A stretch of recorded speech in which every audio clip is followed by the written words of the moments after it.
Svarbiausia gyvenime būti laisvam. Laisvė yra tai, kai tu gali vakare atsigult, užmigti ir tu esi be paslapties. Tu esi visiškai švaria sąžinė, nieko nenuskriaudęs, nieko neapkalbėjęs, pats neišdavęs savęs. Aš nežinau, ar gali būti didesnė laisvė, negu užmigti va toj visiškai ramybei.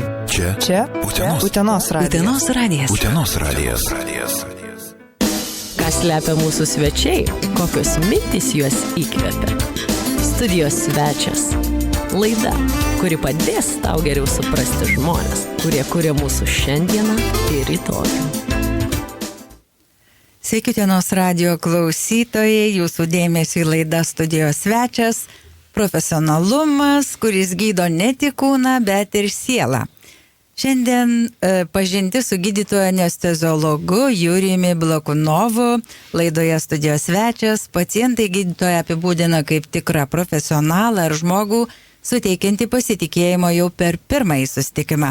Medikas ne tik padeda pacientams operacinėje, bet ir įkūrė skausmo kliniką, atstovauja visuomenės interesus Utenos rajono savivaldybės taryboje.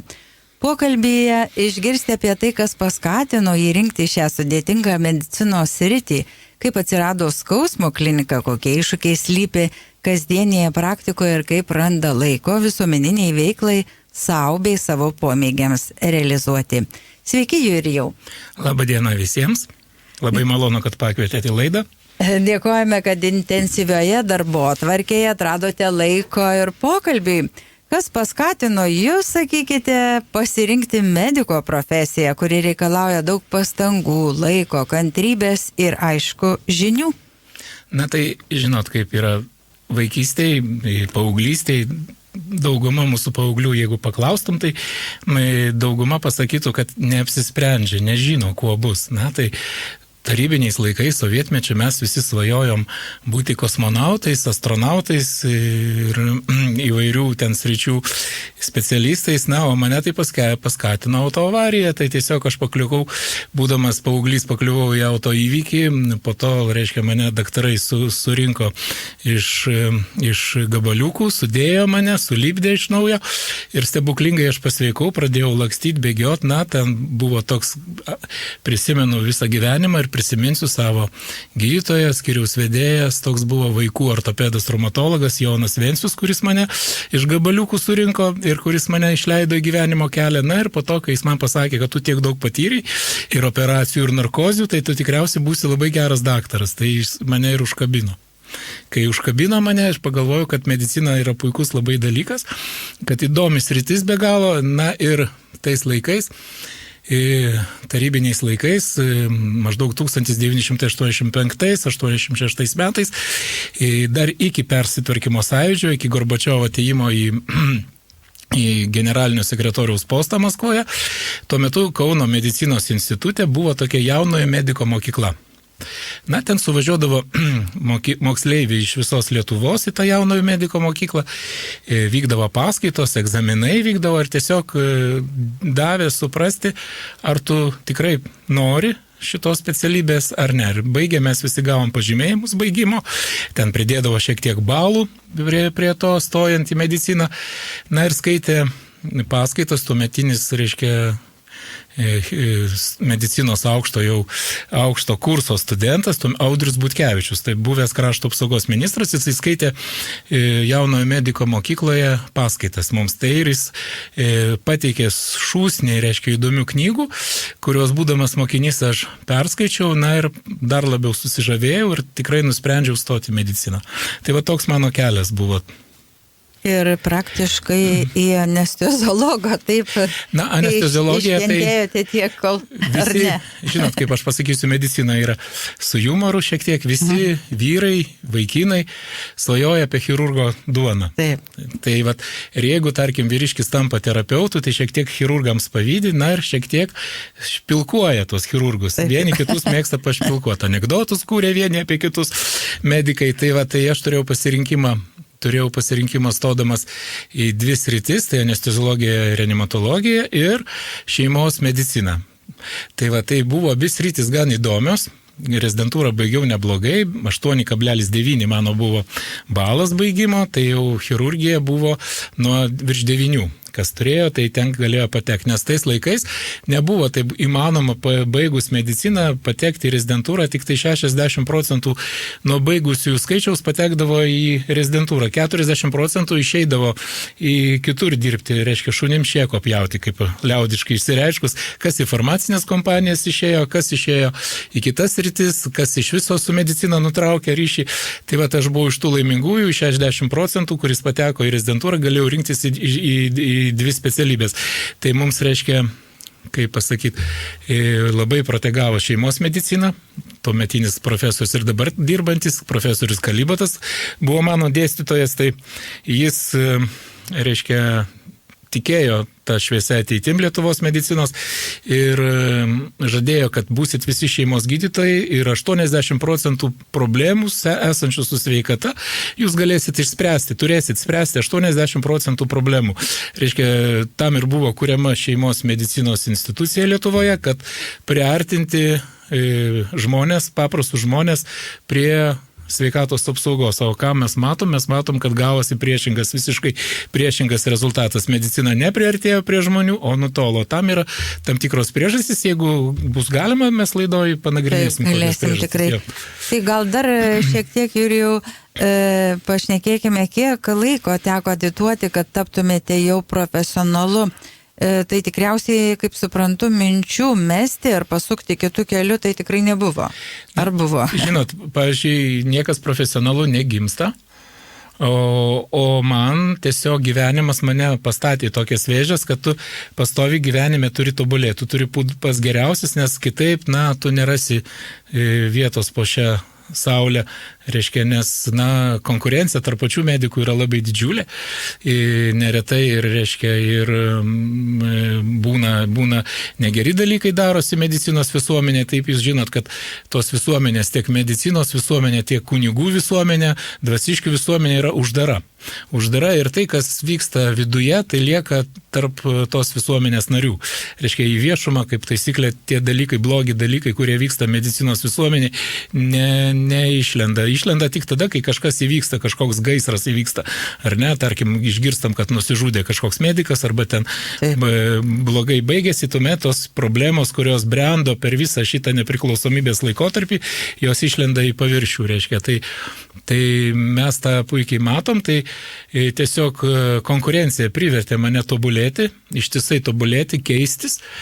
Ir to Utenoje aš čia atvažiavom, mes nuo 1998 metų su šeima mus pakvietė čia, tuometinis direktorius buvo Raimundas Leipus, chirurgas, buvo tuo metu direktorius, o apskrities viršininkas buvo Rimantas Dijokas tuo metu, pavaduotoja jo buvo Janė Palskienė apskrity. Tai tuo metu aš atvažiavau, reiškia, dirbti į Uteną, nes nebuvo kam dirbti, stojo operacijos, tiesiog trūko labai anesteziologų. Ir nemažai aš čia nuveikiau, tai tikrai aš galiu pasidžiaugti savo veiklą, kad kažką nuveikiau gero, palikau po savęs kažkokį pėdsaką Utenoje, tai atvažiavus čia nebuvo reanimacijos skyriaus, tai reikia to netilėti, pasakyti, 1997 metais čia buvo po operacinė palata, čia nebuvo reanimacijos skyrius, tai teko ją sustiguoti, įkurti, sutvarkyti, aš buvau laikinai einantis skyriaus vedėjo pareigas, tai tą reanimaciją mes sustigavom ir kolegos mano bendradarbiai, kurio šiuo metu dirba reanimacijų, tikrai neleis pameluoti, tai sustigavom, padarėm reanimacijų skyrių, sutvarkėm tą struktūrą visą. O paskui aš tiesiog mėgau labai studentus, jie ateidavo pas mus į operacinę, mūsų Utenos kolegijos studentai, tai su jais bendraudavau visą laiką, jiems viską pasakojau, ir kažkas atkreipė dėmesį, kad labai įdomiai pasakoju. Tai pasiūlė man lektoriaus pareigas Utenos kolegijai, tai beveik 12 ar 13 metų aš pradirbau Utenos kolegijoje lektorium. Dar ir lektoriumi. Taip, skaitydavau paskaitas studentai, nebuvau aš kirvis, mėgo mane studentai, žinot, kaip apie kiekvieną dėstytoją gali pasakyti, reiškia, vieną tokį dalyką, kaip studentai vaikšto į tavo pratybas ir paskaitas. Jeigu masiškai lanko, reiškia, jiems įdomu, reiškia, tu sugebėjai juos sudominti ir jiems tu patinki. Tai tokiu atveju jie pas tave lankosi ir labai žingeidus tampa ir įdomu. Tai lygiai tas pats, kaip su mokytojais yra ten šviesaus atminimo mokytojai, kurie sugebėdavo mokinius sudominti, reiškia, ir mokiniai iki šiol mini tuos mokytojus, kad va štai atsimeni, kaip buvo prie tokio ir tokio mokytojo, kaip buvo gerai, kaip jis mus išmokino gerai, kad dabar einam per gyvenimą lengvai. Tai va lygiai taip pat ir dėstytojai, reiškia, prisiminsi visą gyvenimą pačius geriausius mokytojus, kurie tau nutiesia kelią į gyvenimą, ir prisiminsi visą gyvenimą geriausius dėstytojus Alma Mater Vilniaus universiteto, kurie tau irgi nutiesia kelią į gyvenimą. Tai vat, tai vienareikšmiškai studentams supratau, kad patikau, bet, reiškia, atėjo kitos veiklos sritys, ten kažkurį momentą buvau gydymo tarybos pirmininkas kažkurį laiką, trumpą laiką, gal metus laiką, o pasiūlė mane į gydymo tarybą šviesaus atminties, negaliu nepaminėti šito žmogaus, šviesios atminties chirurgas, skyriaus vedėjas, Kęstutis Masilionis amžinatilsį. Tai irgi taip pat prisiminsiu jį kaip nuostabų bičiulį, kolegą, kaip nuostabų draugą, kuris pasiūlė mane į tas pareigas. Na ir būnant gydymo taryboje sukūrėm apmokėjimo sistemą ligoniniai ir prisidėjau prie dirbtinio inksto įkūrimo, hemodializės poskirio įkūrimo Utenos ligoninėje, kurio nebuvo. Buvo didžiulis pasipriešinimas, nieks nenorėjo, kažkokia stagnacija neaiški buvo ligoninėje tuo metu, tai bet tą skyrių pavyko įsteigti ir paskui aš pas jame dirbau dar 4 etato ilgą laiką tame skyriuje. Na ir žinot kaip, kažkaip tai kažkoks stimulas versdavo keistis, daryti tai, ko kiti nedaro. Tai vat, kažkur randyti savo nišą, darai tai, ko kiti nedaro ir tada tampi be galo reikalingas. Tai pasispecializavau, pasistažavau Santaros klinikose ir gavau bronchoskopuotoją, tokį kaip diplomą, tai pradėjau daryti pirmas Utenoje fibrobronchoskopijas. Tai tokios, kai tuo metu, kai bronchai apžiūrimi per lankstų fibroskopą, apžiūrimi bronchai ir nustatoma diagnozė, galima paimti biopsiją, ištyrimą, jeigu, tarkim, yra onkologija, ankstyvą onkologiją įtarti, tai ilgą laiką dariau tas bronchoskopijas. Paskui, tiesiog taip susidėjo viskas, kad susižavėjau skausmo mediciną, tai yra labai platis sritis. Na ir pamačiau, kaip dirba kolegos Santaros klinikose, nuvažiavau, pasižiūrėjau, pradėjau pats daryti, pasižiūrėjau, kad man visai gerai sekasi. Tai va, 2008 metais tada nutraukiau veiklą Utenos kolegijoje maždaug, gal biškutį šiek tiek vėliau.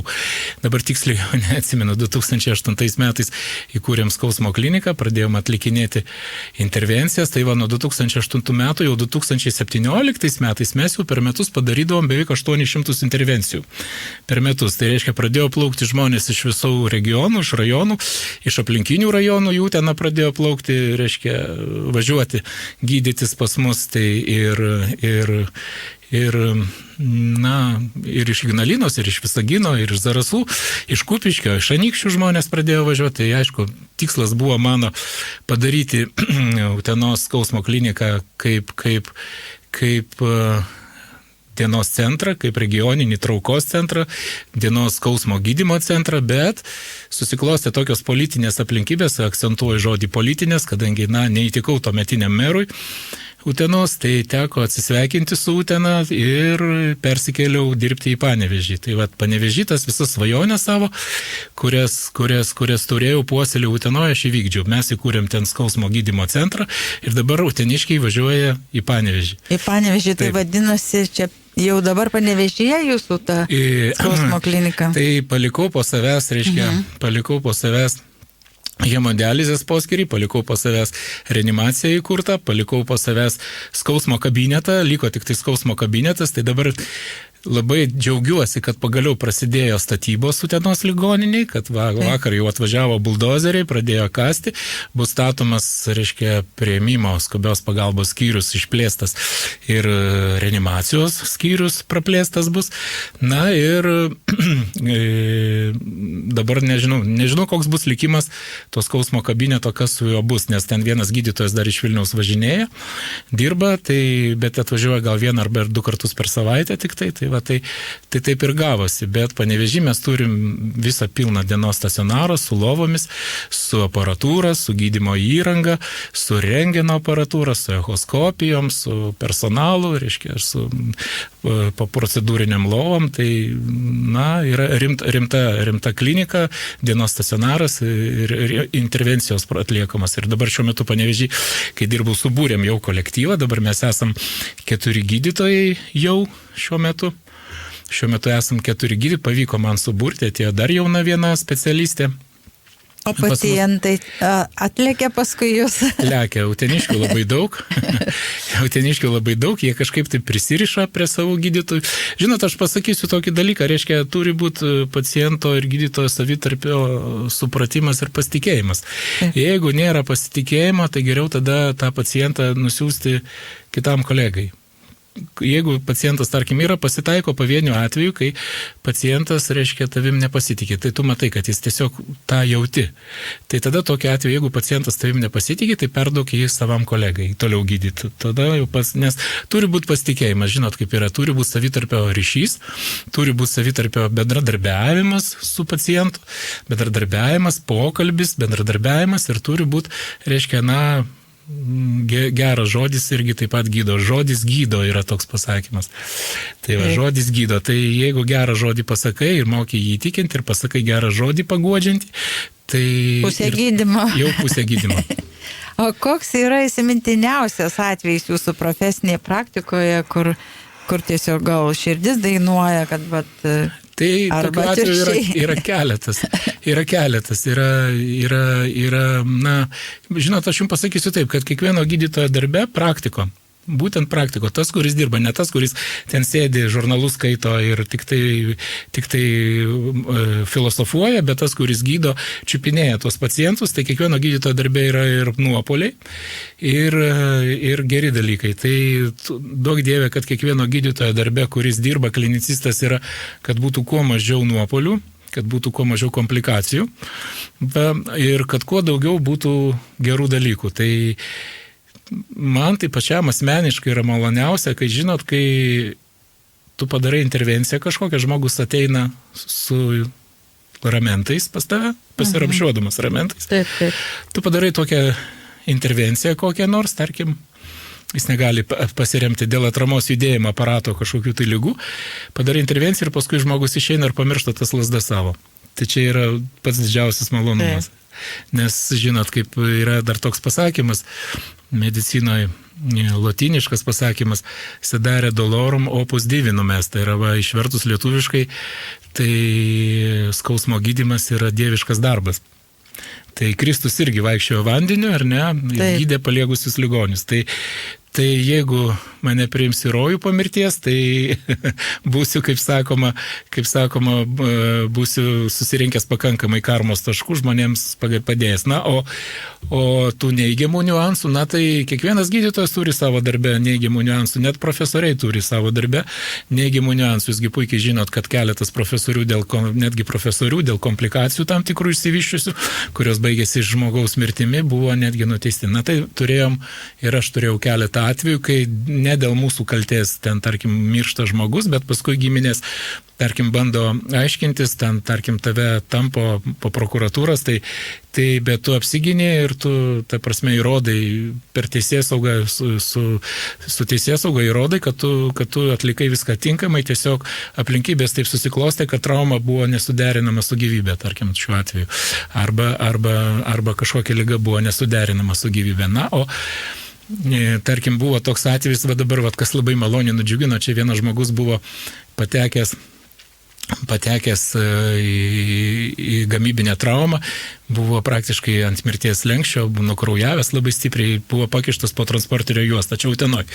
Ir mes jam išgelbėjom gyvybę. Tai aišku, ten buvo labai jau ten pastangos dėtos maksimalios, kokios tik įmanoma. Na ir praėjo daug metų, jis atvažiavo į Panevėžį, aš aišku, jo nebeprisimenu, ten tų žmonių daug pro mane praeina.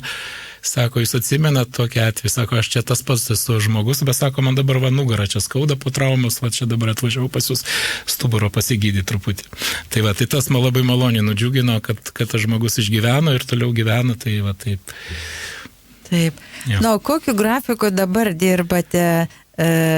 kiek laiko užima jūsų to darbo tokią dieną, galėtumėt papasakoti? Labai paprasta. Mes su žmona paėmėm paskolą ir nusipirkom 2 kambarių nedidelį butą Panevėžyje.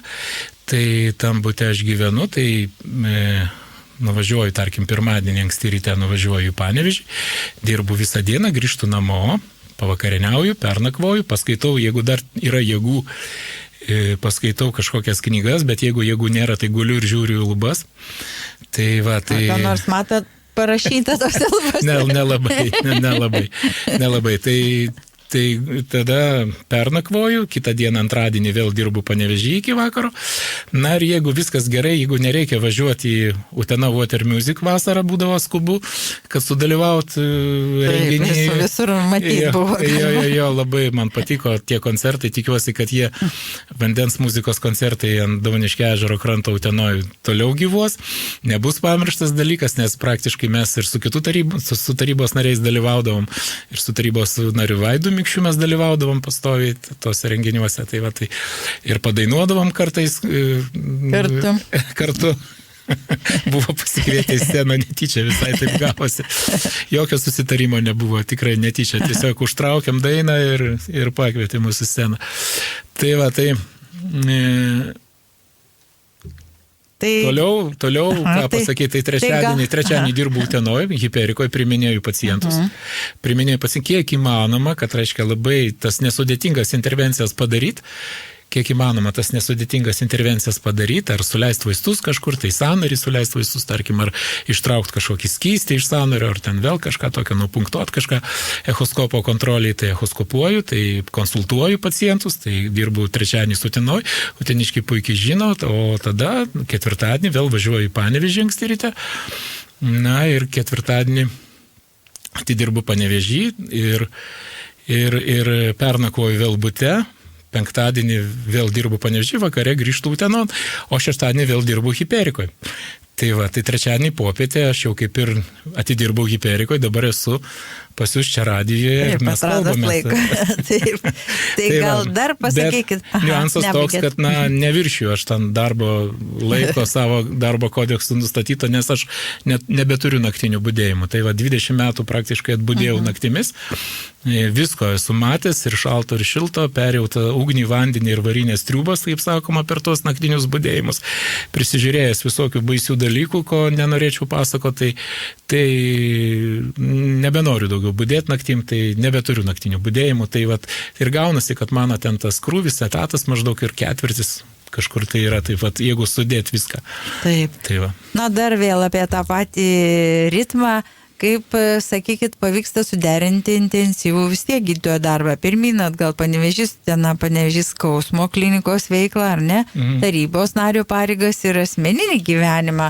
Jūs, kiek pastebėjau, tai toks ir labai dainingas esate. Jo, gitarą atrodo grojate. Asmeninį gyvenimą, tai žinokit, sunku suderinti. Sunku suderinti, nes, pavyzdžiui, apie medikus, tai žinot, anekdotai, kuriami yra, tai, žinot, vienas iš tokių anekdotų, kad, aš gyvenau, aš budėjau naktimis, o gyvenimas praėjo pro šalį. Tai čia toks viena tokia patarlė medikų tarpe yra labai populiari, reiškia, aš gyvenau, budėjau naktimis, o gyvenimas praėjo pro šalį. Tai kai vaikai pasako man, tėtis sako, mes tai augom, tavęs nematėm. Tai tu ištisai buvai arba ligoniniai, arba kažkur tai yra vienas niuansas.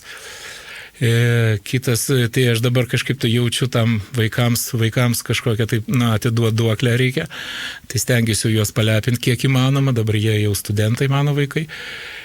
Tai... Ar medikų bus?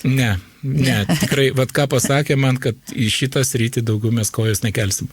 Mes pamatė, tėvai medikai, pamatė, kaip jie gyvena, kaip, reiškia, tas problemas darbe mes persikeldavom į šeimos ratą, mes diskutuodavom, reiškia, apie pacientus mūsų su žmona, tarkim, nes jinai irgi taip pat medikė. Ir bendrai, žinot, aš pasakysiu, dar viena yra tokia patarlė apie medikus baisi labai. Tai reiškia, jeigu vienas medikas yra baliuje, tai dar balius vyksta. Bet jeigu 2 medikai baliuje, tai balius sugadintas. Tai suprantat, kaip yra. Tai kodėl taip sakau? Nes tie abu medikai jau nieko nebegirdi, tarpusavy šnekasi, medicinės problemas gvildena.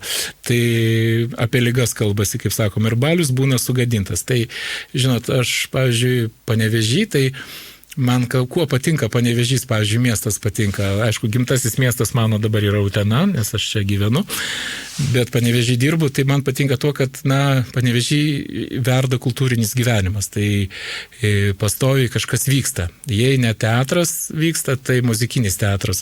Jei ne tas, tai žiūrėk, bendruomenės rūmose atvažiuoja kokie atlikėjai koncertuoti, arba Sydo arenoje kažkas vyksta. Reiškia, ištisai kažkoks verda tas gyvenimas, ir personalas, reiškia, darbo metu, tarkim, jeigu kalbasi kavą gerdami, tai nesikalba apie tai, kas kokius burokus užaugino arba runkelius pasėjo, bet ką aplankė ir ką pamatė. Tai būna labai įdomu, reiškia, kokią šalį aplankė, kokią šalį pamatė, kokie įspūdžiai, kokie nuotykiai toj šaly ir kokį kultūrinį renginį aplankė ir kaip patiko ar nepatiko. Tai tikrai būna įdomus pokalbiai prie kavos. Taip. Su kokiais iššūkiais susidurėte atstovaudamas visuomenės interesams? Žinot, su laiko trūkumu.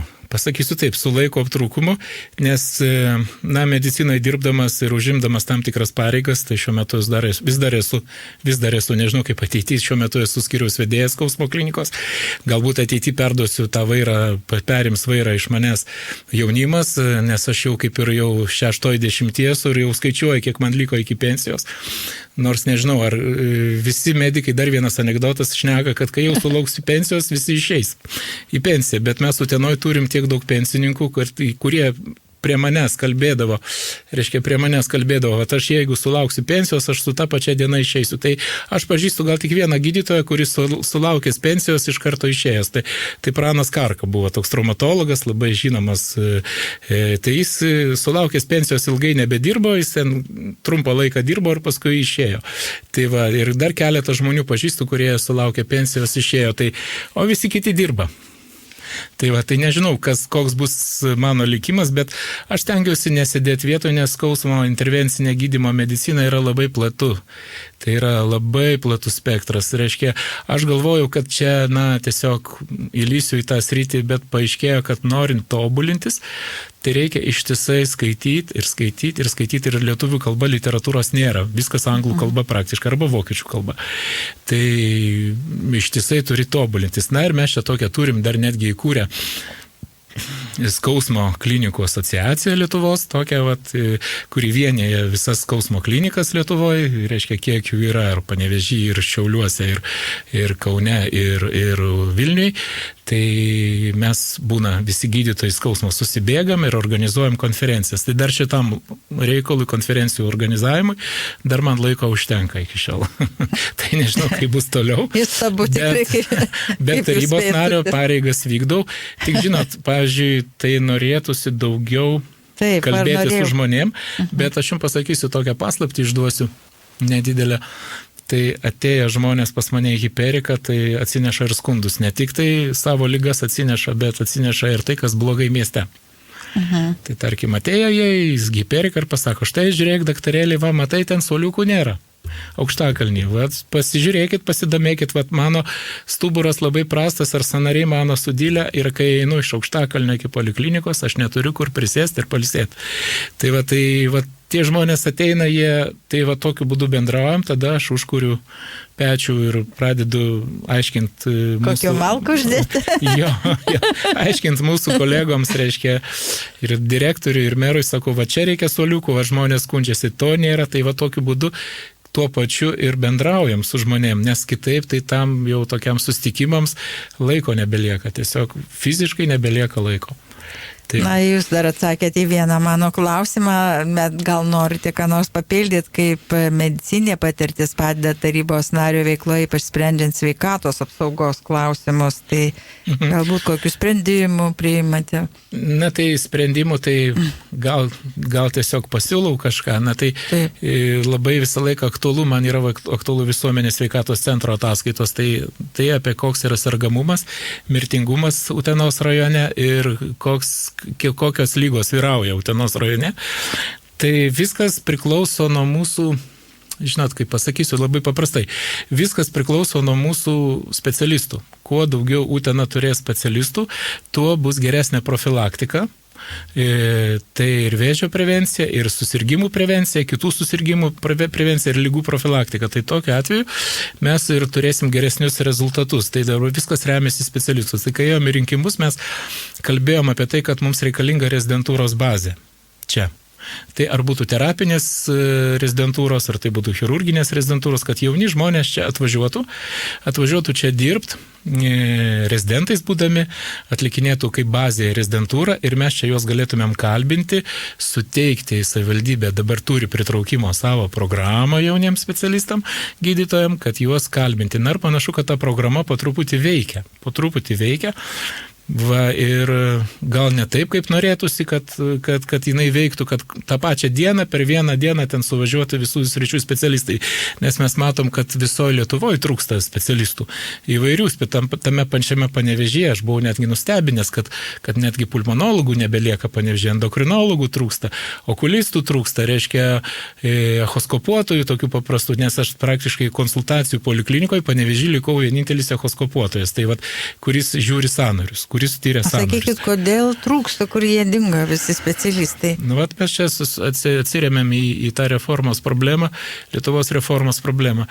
Tai vat, kai buvo Utenoje vyko debatai kandidatų į Seimo narius, tai aš daug jų labai paklausiau, tokių paprastų dalykų paklausiau, kuriuos man kandidatai į Seimo narius nesugebėjo atsakyti.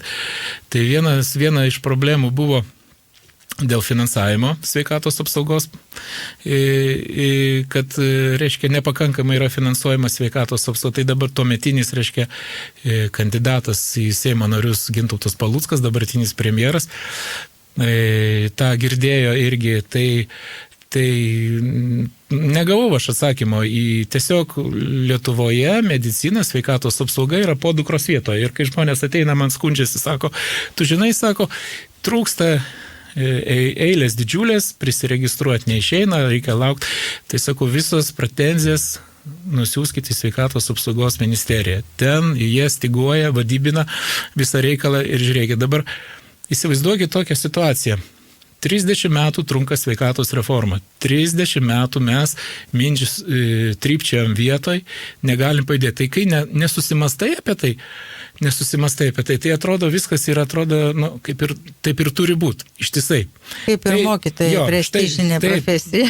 Mokytojai prestižinė profesija, bet 30 metų lygiai taip pat trunka švietimo reforma. Ir atrodo trypčiam vietoj, bet vėlgi kažkada buvo susitikimas ten su Seimo nariais Utenoj, tai tiesiog paklausiu, kodėl mes negalim padaryti taip, kaip estai padarė. Dar 1993-2004 metais.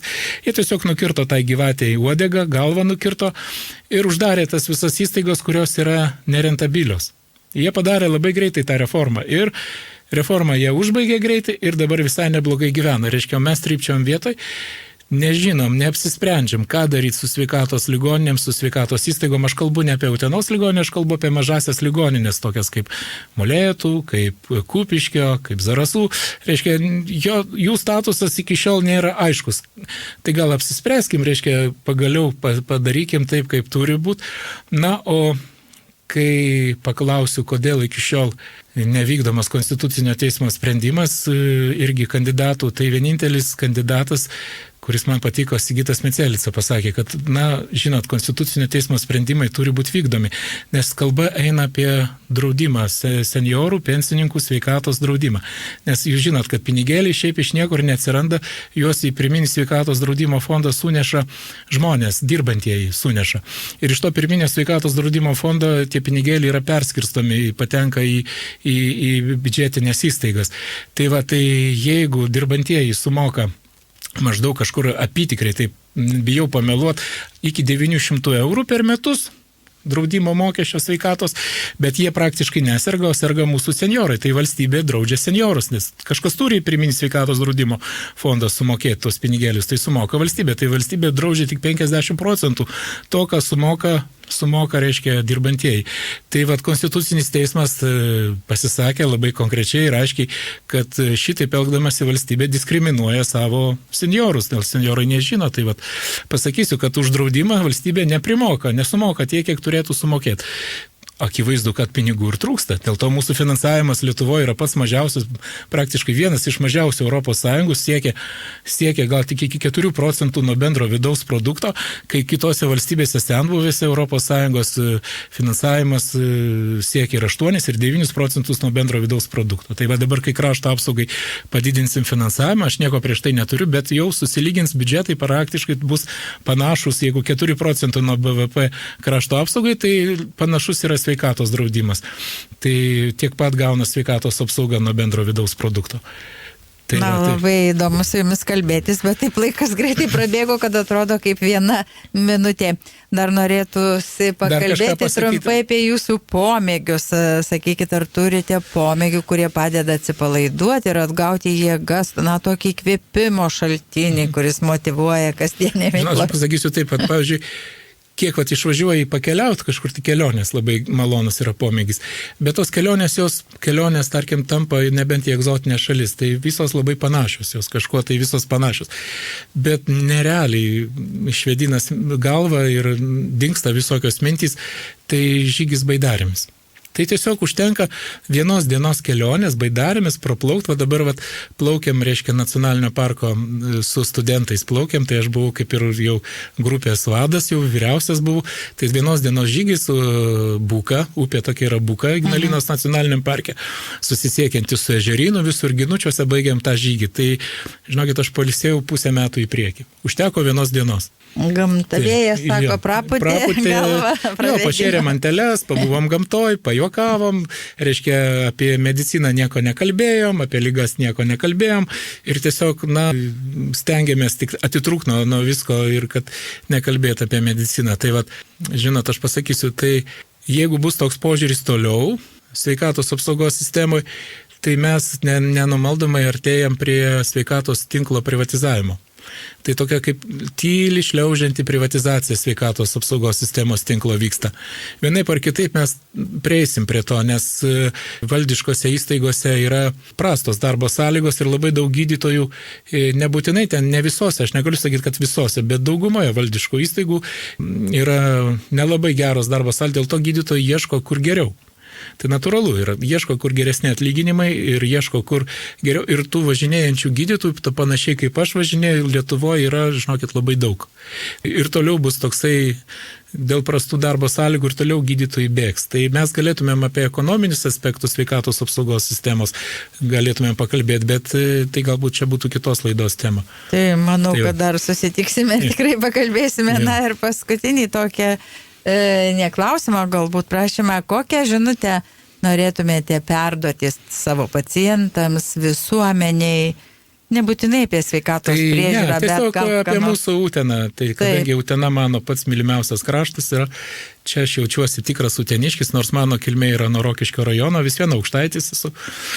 Tiesiog, aš manau, kad Utena išsirinko valdžią, kokia galėtų būti pati geriausia. Tai savivaldybės sprendimai priimami tikrai geri.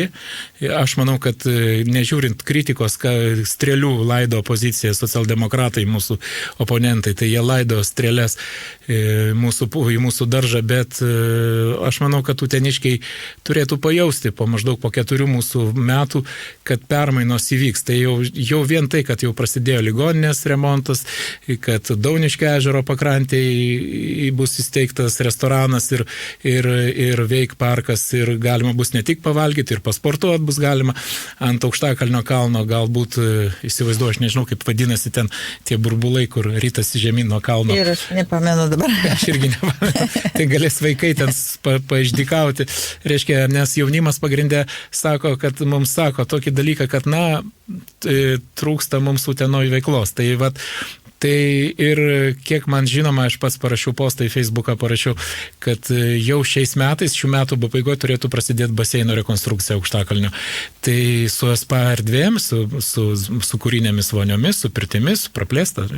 Reiškia, bus galima ir su automobilių stovėjimo aikštele. Tai tikiuosi, kad jau prasidėjo kadangi ligoniai prasidėjo statybos jau, tai tikiuosi, kad prasidės metų antroj pusėj, metų pabaigoje, šių metų pabaigoje ir rekonstrukcijos darbai baseino. Tai vat, uteniškiam noriu palinkėti optimizmo, laikykimės visi kartu. Man labai patiko, kaip uteniškiai, reiškia, pasirenka savo ir Seimo narį kitą išsirinkom ir aš manau, kad turėtų būti viskas neblogai, nes Seimo narys išrinktas tikrai linkęs bendrauti, bendradarbiauti su savivalda, tai turėsim savo atstovą Seime ir tikrai, jeigu matysim, kad yra reikalas kažkoks, tai kažkur kažką paspausti iš vyriausybės, kad skirtų kažkokį finansavimą, tai turėsim savo atstovą, kuris skirtų tenai daugiau finansų.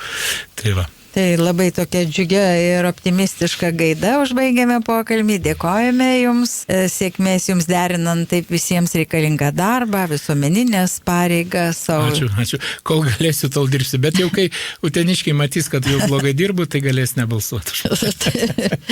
Na ką, dėkoju dar kartą. Visiems Utenos radio klausytojams primenu, laidoje svečiavosi gydytojas anesteziologas Jurijus Blokunovas. Būkime sveiki ir gerai nusiteikę. Ką slepia mūsų svečiai, kokios mintys juos įkvepia. Studijos svečias. Laida, kuri padės tau geriau suprasti žmonės, kurie kuria mūsų šiandieną ir rytojų. Nebijokit žengti tą pirmą žingsnį, judėkit vardan kūrybos, vardan savo miesto. Manau, visiems gali pasisekti, jeigu tik gerus norus siunti kitiems. Čia Utenos radijas. Utenos radijas.